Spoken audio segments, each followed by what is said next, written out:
Selamat datang kembali di sesi pembahasan kita. Kali ini kita mau bedah bareng nih intisari dari buku yang lagi hits banget, Psikologi Uang oleh Morgan Housel. Kita nggak akan bahas semua, tapi kita ambil beberapa ide kunci dari sana. Oke, jadi misi kita hari ini simpel aja. Kita mau gali pelajaran-pelajaran penting soal hubungan kita sama uang. Tapi bukan yang teori doang ya. Kita cari yang benar-benar nyambung dan bisa langsung Anda coba terapkan di kehidupan sehari-hari. Fokus kita lebih ke gimana sih cara pikir, emosi, sama mungkin cerita masa lalu kita itu, ikut ngebentuk kondisi finansial kita sekarang. Kita coba obrolin santai aja ya. Nah, yang pertama langsung bikin saya, klik gitu dari idenya Housel ini. Dia bilang, ngurusin uang itu ternyata seringnya lebih soal psikologi daripada jago ngitung. Emosi kita, pengalaman pas kecil, cara kita diajarin soal uang dulu, itu semua ngaruh banget. Pernah nggak sih Anda ngerasa beli sesuatu bukan karena butuh banget, tapi mungkin karena lagi senang aja? Atau sebaliknya, lagi suntuk? Atau jadi irit banget karena ingat orang tua dulu susah? Nah, ini mau kita bongkar nih. Oke, pelajaran pertama nih, yang paling dasar, dan mungkin agak bikin kaget dikit. Keputusan finansial kita itu sering banget nggak sepenuhnya rasional. Tapi bukan berarti kita nggak pinter ya, bukan itu. Cuma ya kita kan manusia, punya emosi, punya cerita sendiri-sendiri. Keputusan kita gampang banget dipengaruhi perasaan sesaat. Misalnya, lagi senang banget lihat diskon gede, langsung gas. Atau sebaliknya, dengar berita ekonomi jelek dikit langsung panik berlebihan. Pengalaman masa lalu juga gitu. Mungkin dulu pernah impulsif beli barang mahal biar sama kayak temen, padahal tahu itu ngos-ngosan bayarnya. Atau malah nahan-nahan banget keluar duit, sampai buat yang penting juga ditahan, gara-gara trauma lihat keluarga susah dulu. Kata buku ini sih, reaksi kayak gini tuh wajar banget sebagai manusia. Iya, itu poin yang krusial banget buat kita sadari bareng-bareng. Ngakuin kalau kita nggak selalu logis soal duit, itu langkah awal yang penting loh. Ini bukan buat nyalain diri ya, tapi lebih ke biar kita lebih sadar diri aja. Jadi pas mau ambil keputusan finansial, kita bisa ngeh gitu. Wah, ini jangan-jangan karena emosi sesaat nih. Atau ini gara-gara pengalaman dulu nih. Apa yang menurut Anda normal atau masuk akal soal duit itu dan beda-beda banget tiap orang, tergantung kacamata pengalaman masing-masing ya kan? Bener banget, subjektif jadinya ya? Betul. Contoh gampang, orang yang ngalamin langsung susahnya pas Krismon tahun 98 misalnya, mungkin dia bakal hati-hati banget sama utang atau investasi yang resikonya tinggi. Buat orang yang gedenya di zaman ekonomi lagi bagus, mungkin sikap itu kelihatan lebay gitu. Nah, soal bias juga gitu. Mungkin kedengeran teknis ya, bias, tapi simple kok. Misalnya confirmation bias, kita tuh cenderung nyari info yang dukung apa yang udah pengen kita lakuin. Mau beli saham X, ya kita googling berita bagusnya aja, yang jelek di-skip. Nah coba deh, Anda sekarang luangin waktu bentar buat mikir. Ada nggak sih pengalaman atau cerita masa lalu yang paling ngebentuk cara Anda lihat uang sekarang? Ngertiin ini tuh bisa jadi kayak kompas buat ngatur keuangan ke depan. Nah, ini pelajaran kedua. Mungkin bikin lega nih buat banyak dari kita yang ngerasa, saya kan orang biasa aja soal duit, bukan pakar. Siap. Ternyata nih, sukses finansial jangka panjang itu lebih banyak ditentuin sama perilaku kita sehari-hari. Bukan soal IQ tinggi atau gelar S3 ekonomi.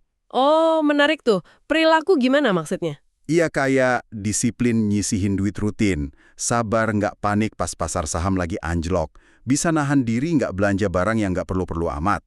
Itu kunci utamanya. Kedengeran simpel ya, tapi justru konsisten ngelakuin yang simpel ini yang susah dan jadi pembeda. Kasarnya gini, dompet kita tuh lebih peduli sama kebiasaan kita daripada nilai rapor kita dulu. Housel nekenin banget soal ini, kekuatan dari kebiasaan kecil yang dibangun terus-terusan. Dia kasih gambaran gini, dan ini sering kejadian loh. Orang gajinya mungkin biasa aja, tapi disiplin banget. Misalnya, otomatis potong 10% gaji tiap bulan buat ditabung sebelum dipakai, buat apa-apa. Terus dia nggak pernah punya utang kartu kredit yang bunganya gede. Nah, orang kayak gini, dalam jangka panjang bisa jadi jauh lebih mapan daripada orang jenius gajinya gede, tapi borosnya minta ampun. Dikit-dikit ganti gadget, dikit-dikit nyicil ini itu. Iya, kebayang sih. Coba deh bayangin, di lingkungan Anda, ada si A, pinter banget, karirnya bagus, tapi tiap ada HP baru keluar, wah dia wajib punya. Liburan ke luar negeri setahun berapa kali, tapi seringnya pakai pay letter atau cicilan. Terus ada si B, karirnya mungkin standar aja, tapi dari awal kerja udah rajin nabung sama mulai investasi dikit-dikit, misalnya reksadana cuma 200.000 sebulan. Menurut Anda nih, siapa yang lagi nulis cerita keuangan masa depan yang lebih tenang dan aman? Ini bukan cuma soal gede-gedean keran masuknya duit, tapi seberapa pinter kita ngatur alirannya lewat kebiasaan sehari-hari. Kebiasaan kecil yang diulang itu jadi kayak skrip buat cerita finansial kita nanti. Anak, bunga atau imbal hasil gitu ya. Nah terus anaknya ini ikutan kerja lagi, ngasilin cucu, dan gitu terus.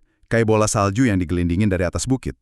Awalnya pelan, kecil, tapi makin jauh, makin gede dan cepat gedenya. Eksponensial gitu ya. Betul.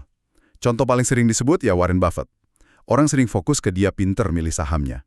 Tapi Housel nunjukin sisi lain yang kadang kita lupa. Buffett itu mulai investasi dari umur belasan tahun. Dan dia nggak pernah berhenti. Dia biarin waktu yang kerja buat dia puluhan tahun. Jadi pahlawan sebenarnya di cerita compounding ini, ya waktu sama konsistensi. Heran. Ini kenapa compounding tuh kadang rasanya nggak masuk akal di awal. Efeknya nggak bakal bikin Anda kaya mendadak setahun 2 tahun gitu. Godaannya kan kita pengen cepet ya hasilnya. Tapi magicnya itu baru kelihatan banget kalau kita lihat jangka panjang, 10, 20, bahkan 30 tahun lebih. Di situ baru kerasa banget gedenya. Jadi pesan praktisnya nih buat Anda yang dengerin, jangan pernah mikir udah pelat mulai. Dan jangan remehin nyisihin duit dikit tapi rutin. Sekecil apapun ya. Iya, mau itu 50.000 seminggu buat ditabung kek, atau mulai coba reksadana 100.000 sebulan kek, anggap aja lagi nanam bibit pohon. Nggak mungkin kan besok pagi langsung jadi pohon gede. Tapi kalau dirawat terus, disiram pakai setoran rutin, nanti kekuatan waktu yang bikin dia jadi aset gede di masa depan. Nah, sabar itu pupuknya. Pelajaran keempat ini, kayaknya butuh mikir agak dalam nih. Soalnya nyentil sisi ambisius kita. Pentingnya tahu kapan merasa cukup. Buku ini ngasih warning keras soal bahaya tiang gawang yang geser terus. Maksudnya, dorongan buat ngejar lebih terus-terusan, duit lebih banyak, rumah lebih gede, mobil lebih keren, jabatan lebih tinggi, tanpa pernah ada titik puasnya, itu bisa bahaya banget. Jebakannya jadinya. Bisa jadi, kita kan mungkin pernah dengar cerita atau lihat berita lah, orang udah sukses banget finansialnya, malah jatuh gara-gara ngambil risiko gila-gilaan cuma demi dapat lebih banyak lagi. Kayak lupa caranya ngerem gitu. Nah, konsep cukup ini jadi kayak jangkar penting banget. Dan definisinya itu personal banget, nggak ada angka pastinya buat semua orang. Penting ini digarisbawahi, ini bukan berarti kita harus berhenti maju, berhenti punya mimpi, atau jadi loyo ya. Bukan itu, tapi lebih ke kemampuan buat ngenalin suatu batas di mana kita udah ngerasa aman secara finansial dan nyaman hidupnya, sesuai sama nilai dan kebutuhan kita sendiri, bukan ngikutin standar orang lain. Kalau udah sampai situ, mungkin ambisinya bisa dialihin ke hal lain, nggak melulu ngejar materi tambahan dengan risiko gede yang bisa ngancurin semua yang udah dibangun susah payah. Jadi refleksi diri gitu ya. Iya, ini pertanyaan buat Anda renungin. Coba bayangin deh, gimana sih rasanya cukup itu buat Anda? Bukan angkanya, tapi kualitas hidupnya. Punya waktu lebih buat keluarga, bebas utang, bisa ngelakuin hobi.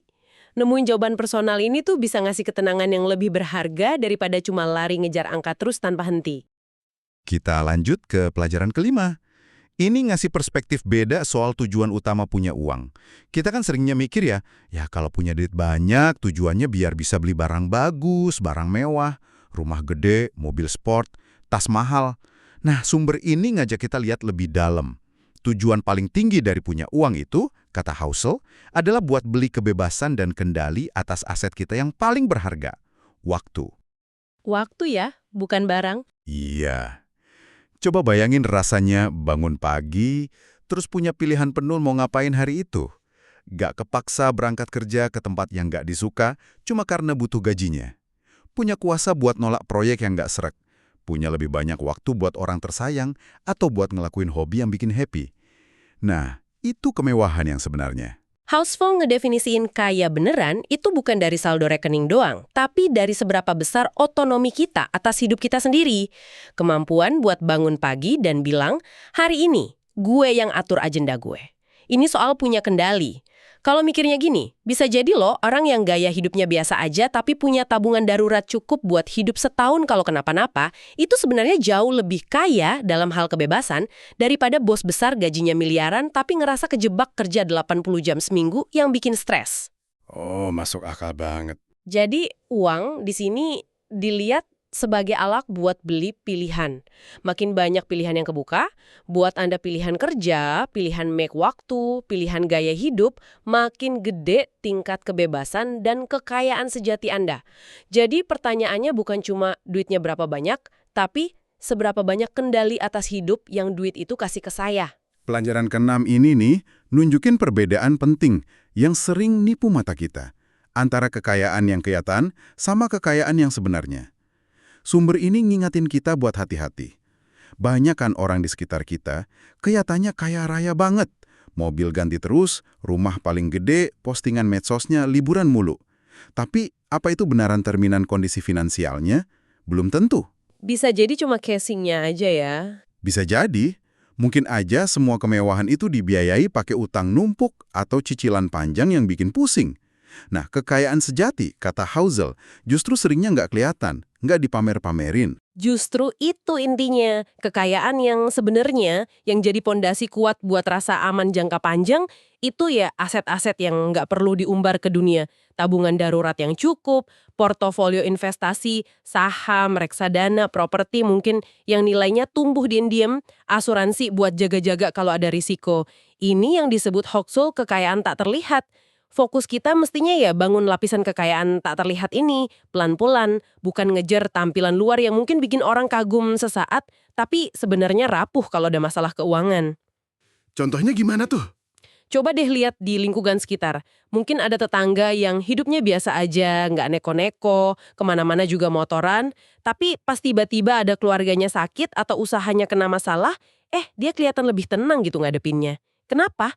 Mungkin karena dia punya bantalan kekayaan tak terlihat yang cukup, yang ngasih dia kekuatan dan pilihan pas lagi susah. Oke, masuk akal. Pelajaran ke-7 ini kayak panggilan buat rendah hati nih. Pentingnya ngakuin peran keberuntungan alias luck dan resiko dalam perjalanan finansial kita. Buku ini nekenin kalau hasil akhir keuangan kita, sukses atau gagal, itu nggak 100% gara-gara usaha atau pintar kita doang. Ada faktor X-nya. Faktor X ya. Iya, keberuntungan itu bisa macam-macam. Lahir di keluarga yang pas, kerja di industri yang lagi naik daun di waktu yang pas, ketemu mentor yang ngebantu banget. Sebaliknya, resiko itu kejadian di luar dugaan kita. Krisis ekonomi, pandemi kayak kemarin, bencana alam, sakit parah yang bisa ngerusak rencana keuangan sebagus apapun. Sadar akan ini tuh penting biar kita nggak sombong pas lagi sukses. Wah, ini semua karena gue hebat.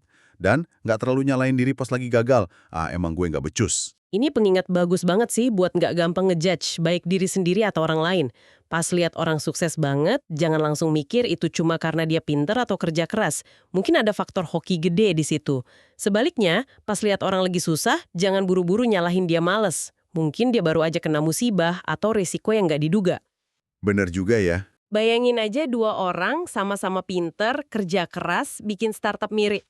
Startup A bisa sukses banget karena kebetulan pasarnya lagi bagus, keberuntungan. Startup B mungkin gagal karena pas baru mulai, ada aturan baru yang bikin model bisnisnya nggak jalan, risiko.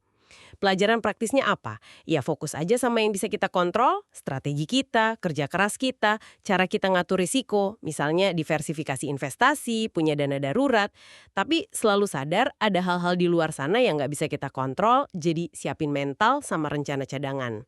Ini soal ngendaliin ego dan nerima kalau hidup itu nggak pasti. Dan kita sampai di pelajaran terakhir yang ke-8.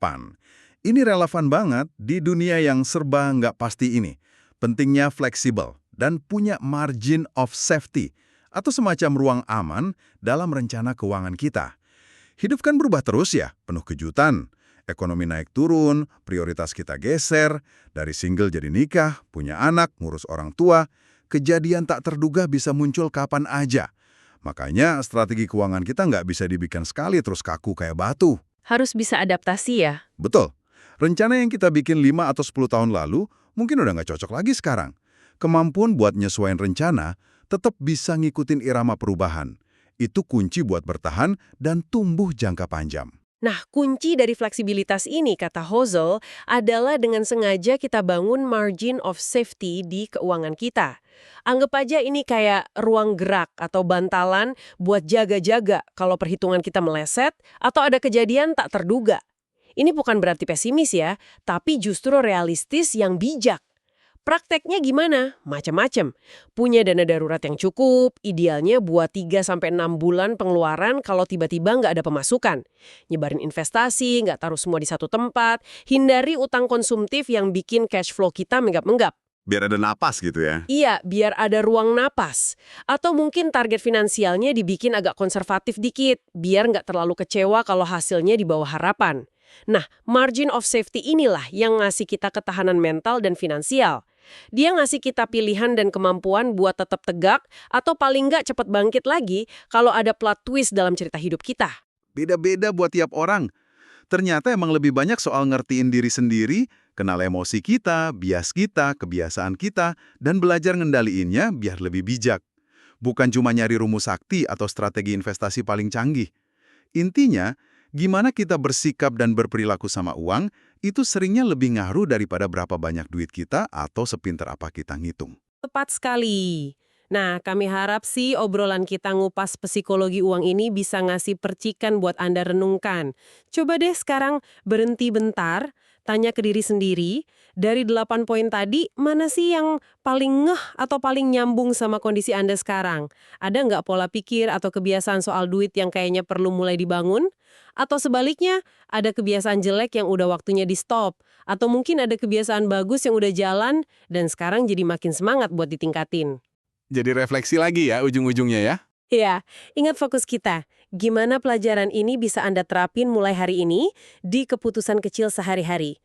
Mungkin sesimpel nahan diri bentar sebelum check out belanjaan online, tanya dulu ini butuh apa pengen. Mungkin komitmen nyisihin katakanlah 50.000 aja tiap minggu otomatis buat dana darurat atau investasi. Atau mungkin langkah awalnya ya cuma luangin 15 menit nanti malam buat duduk tenang dan mikirin lagi. Apa sih sebenarnya arti cukup buat saya dan keluarga? Langkah kecil tapi konsisten itu udah awal dari cerita finansial yang baru kok. Terima kasih banyak ya sudah nyimak sesi pembahasan kita kali ini, ngupas intisari psikologi uang dari Morgan Housel. Semoga ada 1 atau 2 momen aha yang berharga buat Anda bawa pulang, renungkan, dan coba terapin ke depan. Sebagai penutup nih, kami mau tinggalin satu pertanyaan buat Anda pikirin lebih lanjut. Pertanyaan ini nyambung banget sama semua yang kita obrolin tadi, soal betapa personal dan emosionalnya hubungan kita sama uang, tapi belum kita sentuh langsung. Mengingat sifatnya yang pribadi dan penuh emosi ini, gimana ya cara terbaik buat mulai ngobrolin soal uang secara jujur, terbuka, dan baik-baik sama orang terdekat kita, entah itu pasangan, anak yang mulai gede, atau keluarga lain. Gimana caranya biar nggak jadi debat kusir soal siapa yang benar atau salah secara logika, tapi lebih fokus ke saling ngertiin sudut pandang masing-masing, bangun empati, dan jalan bareng buat capai tujuan finansial bersama. Wah, pertanyaan yang dalam dan relevan banget ya.